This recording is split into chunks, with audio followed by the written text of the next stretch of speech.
World War II, The Call of Duty. Chapter 23. Churchill's Finest Hour, April to June 1945. Written by Liam Dale. Narrated by Liam Dale. In April 1945, the Second World War was nearing its conclusion. In Europe, Allied armies were driving ever further into Nazi Germany from the east and west, and victory was quite literally within their sights. For Adolf Hitler, once the triumphant master of an empire that stretched from the Pyrenees to the Volga, the writing was on the wall. Now a Berlin recluse in his underground bunker, surrounded by only his most loyal supporters, the Führer's every word still meant life or death for the German people and the millions of foreign slave labourers and concentration camp inmates in Nazi captivity. Before the guns would be finally silenced, hundreds of thousands of innocent souls would perish in the flames and rubble of the dying Third Reich. On the opposite side of the world, Hitler's Axis partner, Imperial Japan, had been left reeling by the Americans fighting out in the Pacific theatre of war. Sustained by the world's greatest economy, the reach and sheer power of the USA was by now simply staggering.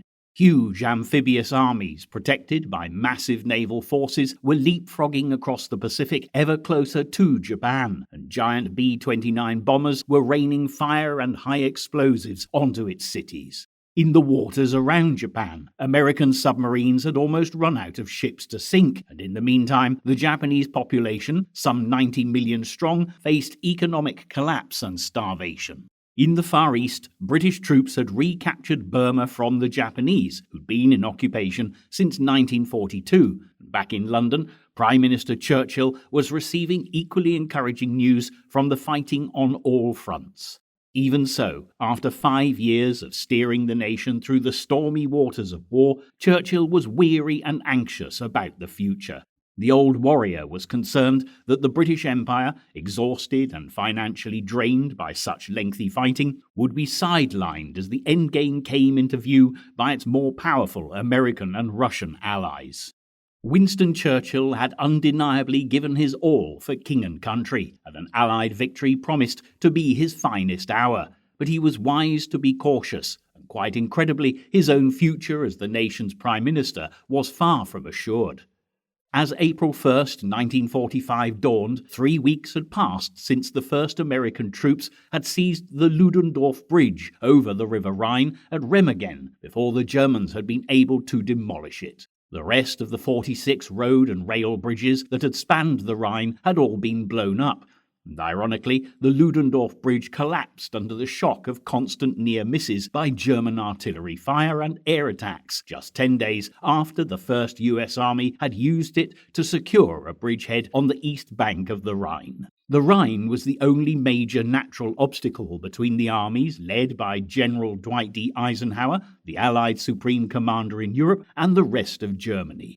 Once the Rhine had been crossed, the rest of the German nation would be accessible, and Eisenhower's troops might well have reached Berlin before the Red Army, who had been held up at the River Oder, 90 miles beyond the city since the end of January. When Eisenhower had assumed total command of ground operations in September 1944, his land campaign in northwest Europe had its critics, one of the most vociferous being Field Marshal Sir Bernard Law Montgomery. Monty led the 21st Army Group as the Allies really started to make progress in Germany through March and into April 1945.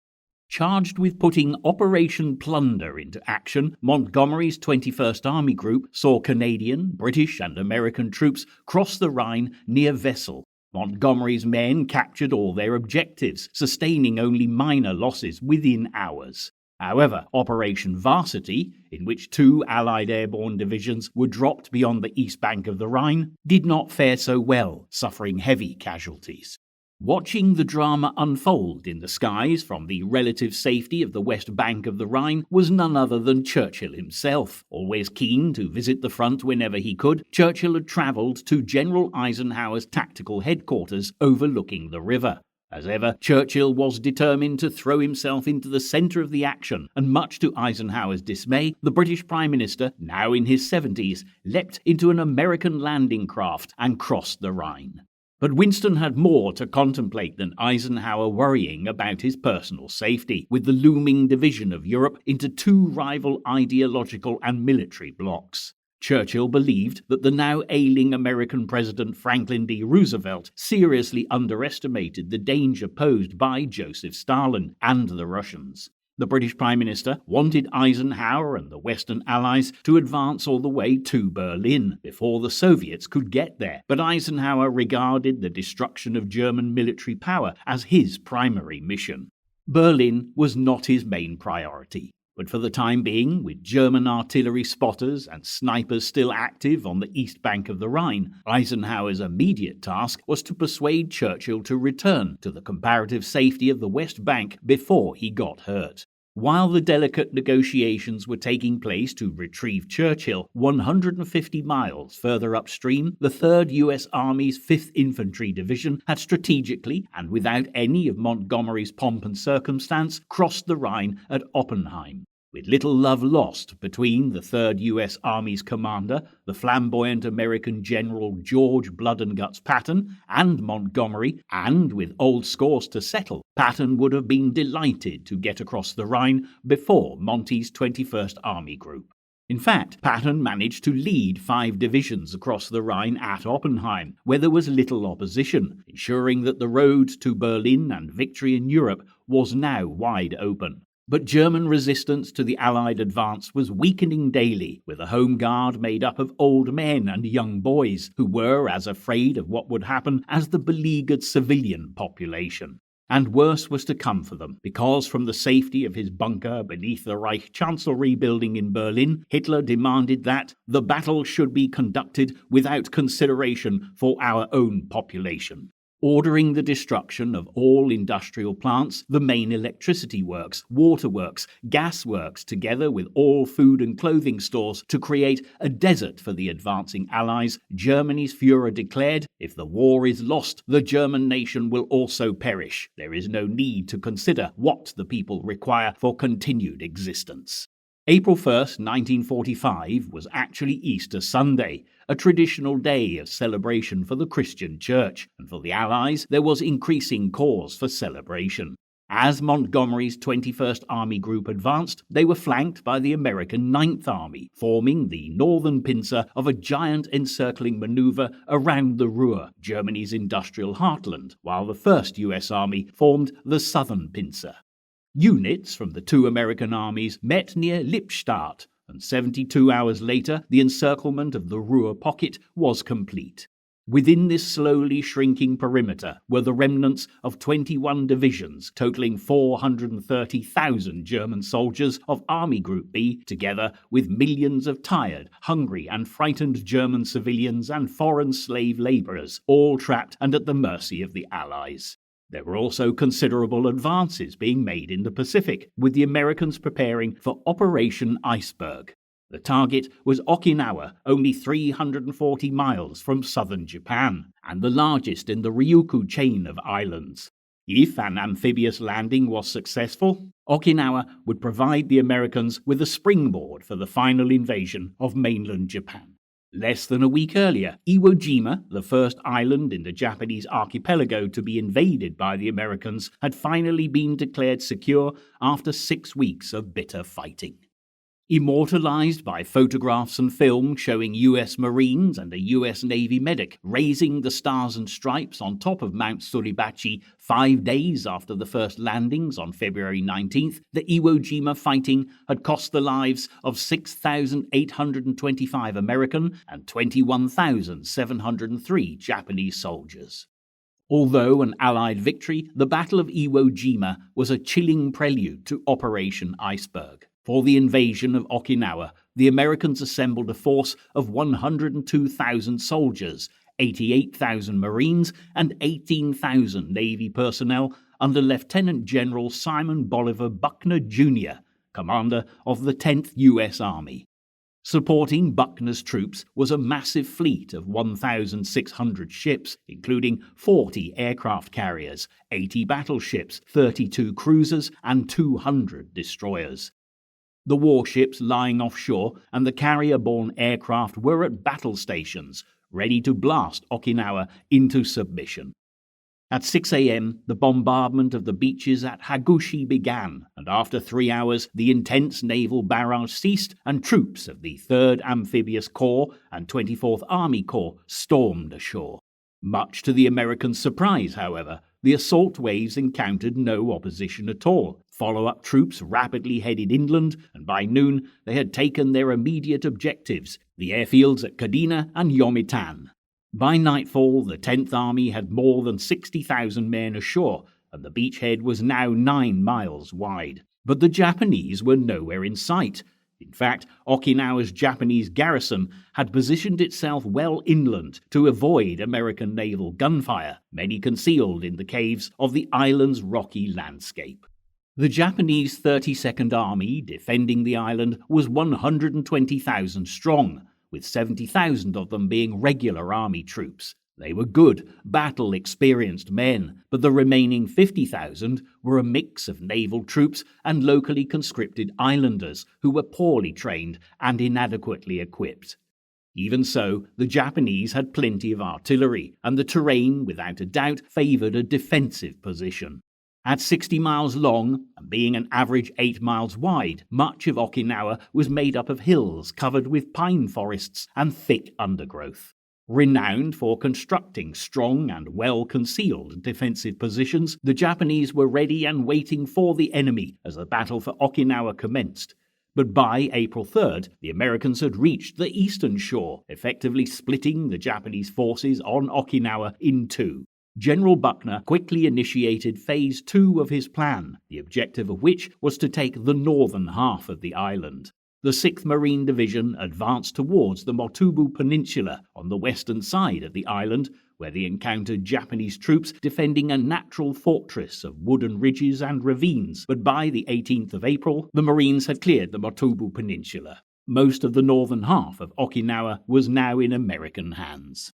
In the meantime, the Allied invasion fleet off Okinawa had come under a ferocious assault from the air. The Japanese High Command had assembled more than 2,000 aircraft on airfields in southern Japan and Formosa, today known as Taiwan, to disrupt the invasion of Okinawa, and despite bombing raids on their bases by American B-29s and carrier-borne aircraft in the weeks before Operation Iceberg, many were still ready for action.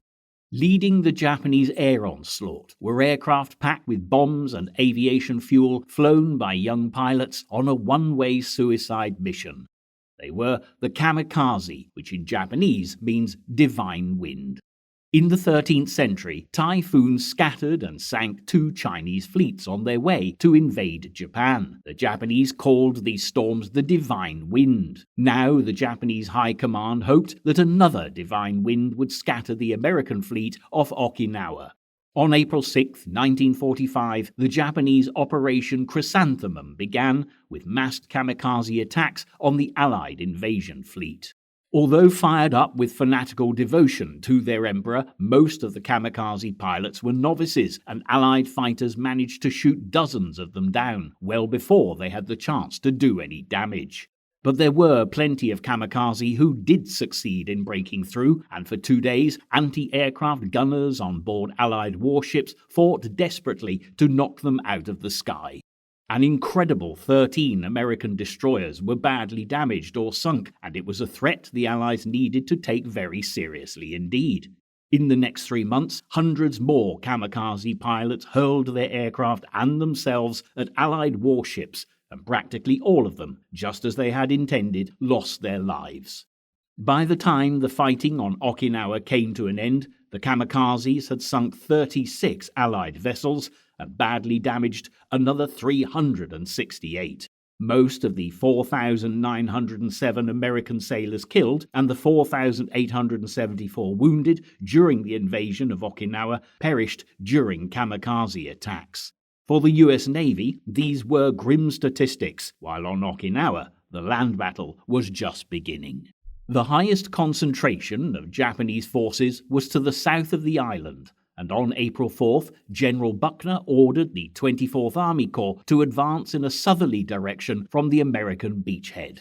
As the 7th and 96th Infantry Divisions pushed on towards Shuri, Okinawa's ancient capital, they met fierce resistance from Japanese troops defending a position the Americans had christened Cactus Ridge. There was a bitter hand-to-hand struggle for Cactus Ridge, but by April 9th, the Japanese had been toppled from their vantage point, but at a high price, with 1,500 American casualties.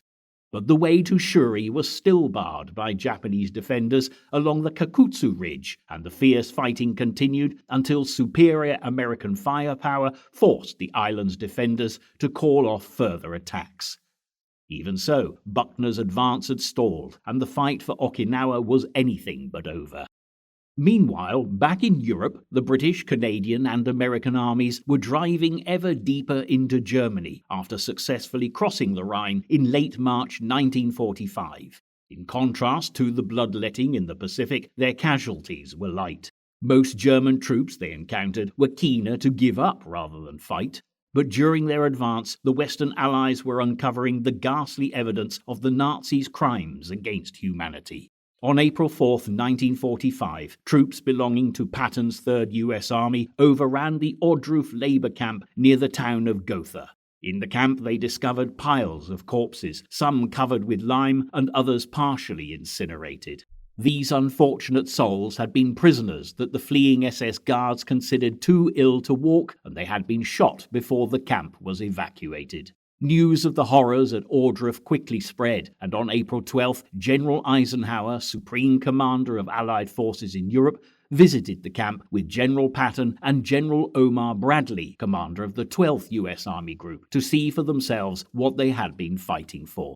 But worse was still to come, and as advance units of the 3rd U.S. Army entered another much larger camp outside the city of Weimar at Buchenwald, despite the horror of the situation, they were at least able to liberate 21,000 sick and starving inmates. The British and Americans knew about Nazi concentration camps, but little had prepared them for the reality. After inspecting Ohrdruf, Eisenhower informed General George C. Marshall, the head of the U.S. Joint Chiefs of Staff in Washington, D.C., that what he had seen beggared description, as he let the world know the truth about what Hitler and the Nazis had done.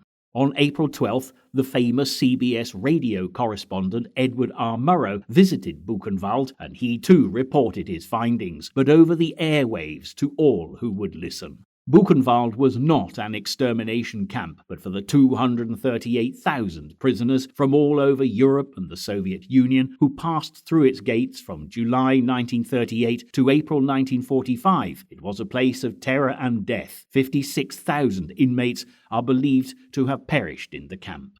Eisenhower did all that he could to publicize the dreadful conditions inside Ohrdruf and Buchenwald. Being of German ascendancy himself, he was determined to confront the German people with their collective responsibility for these appalling crimes. The Americans forced inhabitants from the districts surrounding the camp to come and witness the atrocities committed in their name and walk past the piles of emaciated bodies awaiting cremation at the camp furnace. On Buchenwald's parade ground, the German civilians were also shown an appalling and truly bizarre collection of trophies collected by the SS. These included human organs in jars of formaldehyde, shrunken heads, and lampshades and book bindings made with skin from prisoners especially selected for their colourful tattoos. The horrors of the concentration camps continued to be revealed, but the liberation had come too late for so many inmates, and in the weeks that followed, thousands died as a result of their terrible suffering at the hands of their captors. However, while this human tragedy played itself out as the world looked on, the death of just one man was about to change the course of history. On April 12th, President Franklin Delano Roosevelt, known to millions simply as FDR, the man responsible for bringing the Americans into the war, had died. Paralyzed with polio since his late 30s and under immense pressure as America's president since 1933, through the Great Depression and then the war, Roosevelt's health had been deteriorating for some time. At the Yalta Conference in the Crimea in February, Roosevelt had met Stalin and Churchill to discuss the post-war division of Germany, but his appearance had shocked everyone present. He was evidently a very sick man. On returning to the United States, the president addressed the US Congress. Although too ill to stand, he spoke while seated. The main theme of his speech was his vision for the United Nations organization. He said, "The Crimean Conference ought to spell the end of a system of unilateral action, the exclusive alliances, the spheres of influence, the balances of power, and all the other expedients that have been tried for centuries and have always failed. We propose to substitute for all these a universal organization in which all peace-loving nations will finally have a chance to join." It was a remarkable legacy for Roosevelt to leave to the world, and although very unwell, he continued to lead the Americans in the fight against Adolf Hitler and his axis of evil. At the end of March, Roosevelt traveled to Warm Springs, Georgia, to prepare for the International Conference in San Francisco, at which the United Nations organization would be created. But during April the 12th, he complained of a terrible headache. Shortly after, Roosevelt suffered a massive brain hemorrhage and died within hours. He was 63 years old and had missed seeing his dedication to the Allied cause rewarded with the fall of Berlin and victory in Europe by only a matter of weeks. In the United States and amongst the Allies, news of Roosevelt's death was met with disbelief and grief. FDR had been in the White House for longer than any other American president. In 12 years, he had led the United States to economic prosperity and to the very threshold of victory over Nazi Germany and Imperial Japan. All over the USA, flags were lowered for 30 days of official mourning. Hundreds of thousands of grateful Americans made the pilgrimage to gather along the railway line between Warm Springs, Georgia and Washington, D.C. to watch a funeral train bring Roosevelt's body back to the nation's capital.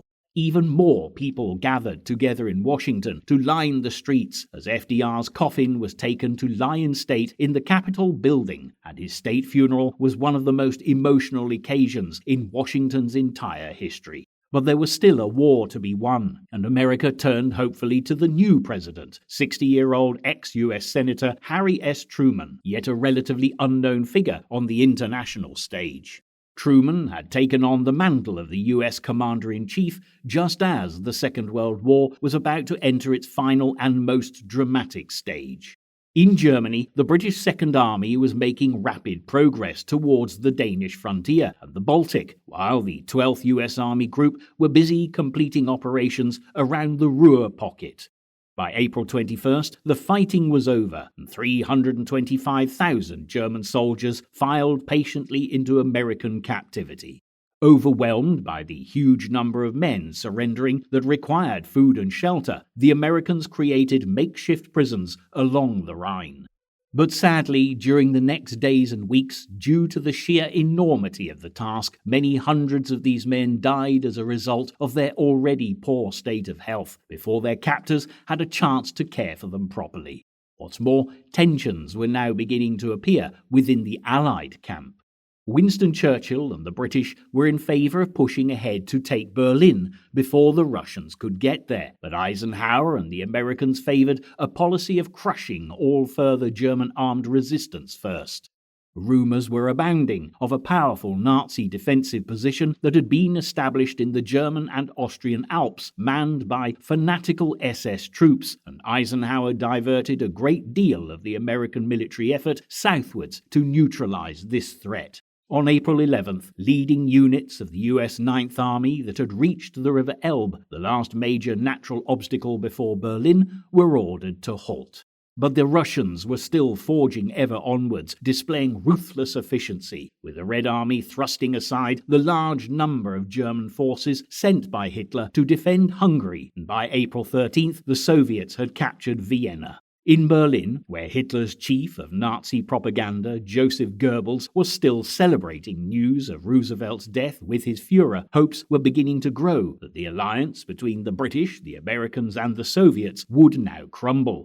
However, despite differences of opinion about what should happen after the war, all three of these major players were ready to end Hitler's reign of terror once and for all. On April 16th, Stalin's long-awaited offensive on the Oder-Neisse River line, 90 miles east of Berlin, began in earnest. The Russian Red Army had three main objectives. The first was to capture Berlin. The second was to seize any material and any remaining scientific personnel connected with the Nazi atom bomb program, and last but not least, to snatch as much German territory as possible in the process. The assault began with a shattering artillery bombardment as 2.5 million Russians moved into position for the final offensive against Hitler and his Berlin hierarchy. 1.5 million of these soldiers were under the orders of the Red Army's most experienced battlefield commanders, Marshal Zhukov and Marshal Konev, who were given the task of storming Hitler's center of operations. They outnumbered German ground forces by nearly 3-1, the artillery by 4-1, and tanks and other armoured fighting vehicles by nearly 6-1. Joseph Stalin was well aware that there was fierce competition between the two marshals to get to Berlin first, and he had actually given Zhukov's first Belarusian front on the Oder line a head start, much to the annoyance of Konev, whose first Ukrainian front on the River Neisse was some distance further away from the Nazi capital. But Zhukov did not have things all his own way, as directly in front of his troops were the Seelau Heights, the most heavily defended sector of the German front line that lay 10 miles beyond the River Oder.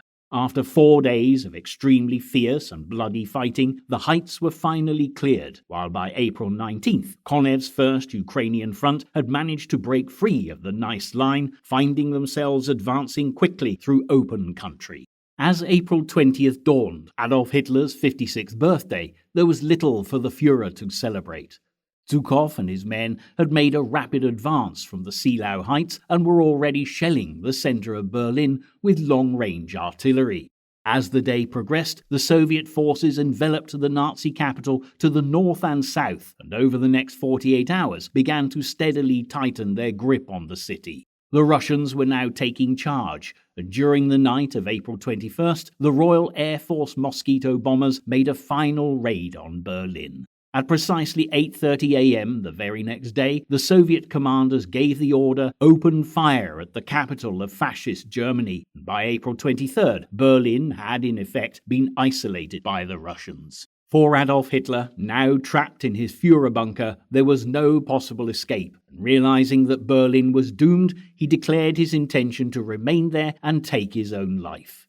Nevertheless, the fighting for Berlin was far from over, and Soviet casualties were continuing to mount despite the inevitability of the battle's outcome. There were some 45,000 troops defending the city, and despite being badly equipped and disorganized, there was still a sting in the tail. Some belonged to the Waffen-SS, the combat arm of the SS only open to those classed by Hitler's racial purity regime as being true Aryans, while others were French volunteers from the Charlemagne division. Their ranks were reinforced by thousands of poorly armed members of the Volkssturm, conscripted males between the ages of 16 and 60 who were not already serving in the German Home Guard, as well as members and Hitler Youth volunteers. A separate detachment of 2,000 Waffen-SS soldiers had been put in charge of defending the Führer bunker and the rest of the government district, but there was little even they could do against the Russian onslaught. As well as being outnumbered, the German defenders faced a massive artillery attack. The Russians were well equipped with Katyusha rockets, which were self-propelled from mobile launchers. These rockets, named after a popular Russian wartime song about a girl called Katyusha, could be devastating, and the Soviet troops were quickly blasting their way into the center of Berlin. Their main target was the old German parliament building, the Reichstag, but across the entire city there was fierce house-to-house and hand-to-hand fighting. The fighting ebbed and flowed with each Red Army attack and German counter-offensive. However, in the heat and fury of combat, nobody was taking any prisoners on either side. The action was not only confined to Berlin. 80 miles to the southwest of the city, at the ancient town of Torgau on the River Elbe, the Eastern and Western Allies had an historic meeting. The first contact was made between troops of the 9th U.S. Army 69th Division and the 58th Guards Division in Konev's First Ukrainian Front on April 25th, which has gone down in history as Elbe Day. This was a perfect photo opportunity for a small army of American and Soviet journalists and cameramen who were brought together the next day to record the official meeting between the American and Russian soldiers as they shared a moment of celebration, friendship, and exchanged gifts.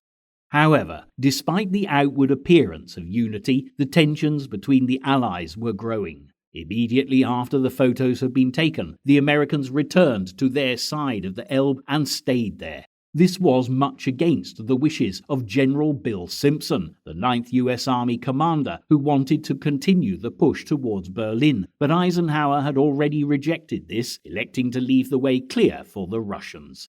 This was because when Roosevelt, Churchill, and Stalin had agreed the plans for restructuring post-war Europe at the Crimean Conference, Berlin would be located deep within the Soviet zone. There was literally nothing to be gained, and keeping U.S. casualties to a minimum was obviously a major consideration, especially after the Americans' terrible losses at the Battle of the Bulge. Also, the risk of incurring casualties as a result of Soviet friendly fire in the chaos of the battle-torn streets of Berlin was simply not worth taking, so the Red Army continued its remorseless progress. By April 29th, the Russians were within a mile of the Führer bunker, and as the news reached Hitler, he was also told that the Italian fascist dictator Benito Mussolini was dead.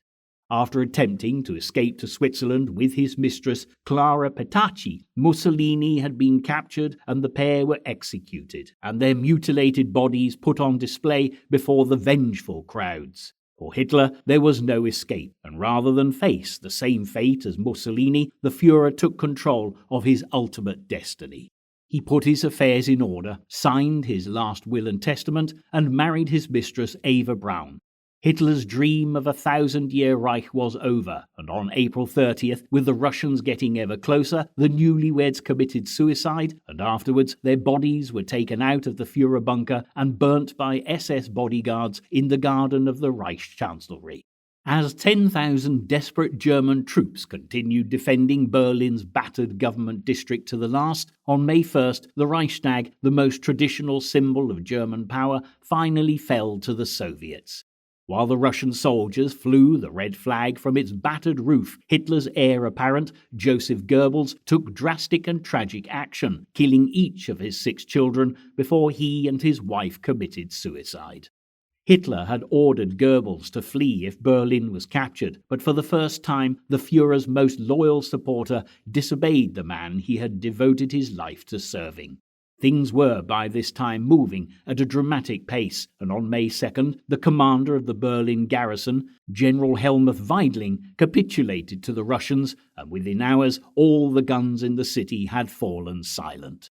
The Soviets took nearly 500,000 German prisoners, but there are no accurate figures for the many thousands of soldiers and civilians who perished. However, Eisenhower's determination to keep U.S. troops out of the battle for Berlin proved to be well-founded, as the Red Army counted the cost. At least 81,000 Soviet soldiers were killed during the fighting in and around the city, while sustaining another 280,000 casualties. With the fighting over, the Russians also had the daunting task of organizing food supplies for the surviving civilian population and making the city habitable again. But paradoxically, while this was happening, many ordinary Soviet soldiers, motivated by revenge and often fired up by alcohol, rampaged through Berlin, committing atrocities equally as appalling as those associated with the Nazi regime. And while the promise of peace was imminent in Europe and the war still raged on in the Pacific, news that the Japanese were at last being brought to a standstill reached the West. As the Germans capitulated to the Russians on May 2nd, British and Indian troops completed their advance through central Burma and captured the capital Rangoon with just a matter of hours to spare before the monsoon rains began. As the world would see in the months ahead, the Japanese refusal to contemplate surrender slowed Allied progress considerably. However, despite the fighting continuing in Burma for another 3 months, the campaign was effectively over with the fall of Rangoon. The Japanese mainland was also being attacked with little opposition, and in the Philippines, American troops led by General Douglas MacArthur had managed to contain more than 200,000 Japanese soldiers on the islands of Mindanao and Luzon. Again, resistance was fierce as the Japanese fought bitterly to hang on to their mountain strongholds. But on June 26th, MacArthur was finally able to declare that the Philippines campaign was over. Ironically, it was also late June 22nd, to be precise, that the Okinawa campaign was also declared at an end.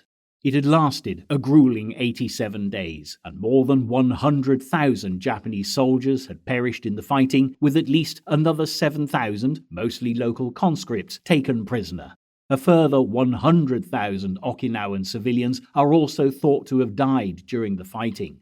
Although victorious, the Americans paid a huge price, suffering more than 50,000 casualties, with at least 12,000 fatalities. The Japanese had served notice that concluding the fighting in the Pacific, despite events in Europe, was going to take all the Allies' resolve to see through. It was a chilling prospect for the American military planners, considering an amphibious assault on Japan, as they began to calculate what the losses were likely to be. Based on the 30% casualties experienced by the US 10th Army on Okinawa, a conservative estimate would suggest that a staggering 300,000 Americans would be killed or injured. Finding a way forward would demand a new approach to warfare. But as we return to the European theatre of war, the early days of May 1945 certainly provided the Allies with much to celebrate. With fighting in Italy and in Berlin all coming to an end on May 2nd, events quickly gathered momentum. Just 48 hours later came the unconditional surrender of all German forces in northwest Europe, and it was given to British Field Marshal Bernard Montgomery in a tent on the Lüneburg Heath. It was a sombre occasion, with little ceremony, followed on May 5th by Admiral Karl Dönitz, Commander-in-Chief of the German Navy and President of Germany, as directed by Hitler's last will and testament, ordering the 350 U-boats at sea to cease combat operations with immediate effect. Everything was now in place for the war in Europe to be concluded, and early on May 7th, the German representatives, General Jodl and Field Marshal Keitel, signed the instrument of final unconditional surrender at Eisenhower's headquarters at Rheims in France. It was agreed that at 23:01 hours Central European Time, on May 8th, all forces under German control would stop fighting. When Stalin heard the news of the capitulation at Rheims, he was furious that there was no senior Soviet commander at the signing, and insisted that Keitel, Jodl, and their entourage fly to Berlin to surrender to a representative of his choice.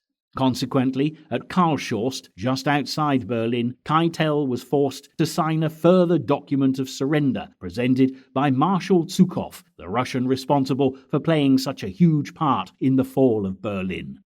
At last, the news that the world had been waiting for since 1939 was ready to be announced. Plans were put in place for Victory in Europe Day to be celebrated on May 9th. However, good news travels fast because by the 8th, rumours of the imminent end to the fighting in Europe prompted celebrations in Great Britain, on the streets of London and throughout the nation. Fueled by the tide of public excitement, at 3 p.m, Prime Minister Winston Churchill once more broadcast to the British people, "Hostilities will end officially at 1 minute after midnight tonight, but in the interests of saving lives, the ceasefire began yesterday to be sounded all along the front." It was an incredible day, and the euphoria out on the streets was contagious. From nowhere, celebratory teas were mustered as entire communities joined together, and Winston Churchill went to Buckingham Palace to take his place alongside the royal family, who had come out onto the balcony to acknowledge the cheers of the sea of people gathered all around.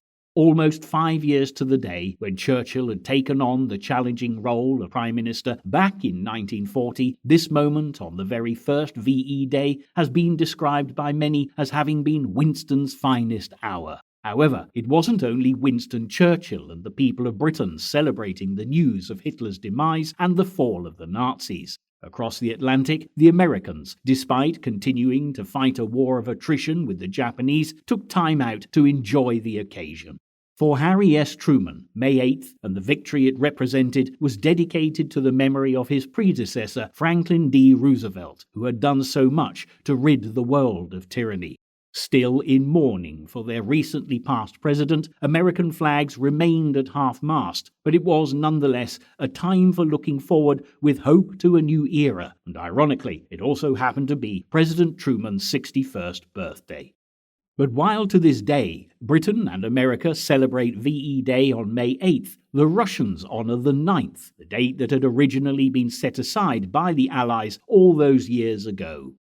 For the Soviet people, VE Day is still both a celebration of great joy and intense sorrow. At least 20 million Russian citizens had perished since the 22nd of June 1941, the day that the Nazis had invaded the Soviet Union, laying waste to entire cities, towns and villages which had been left in ruins, and the terrible losses have never been forgotten.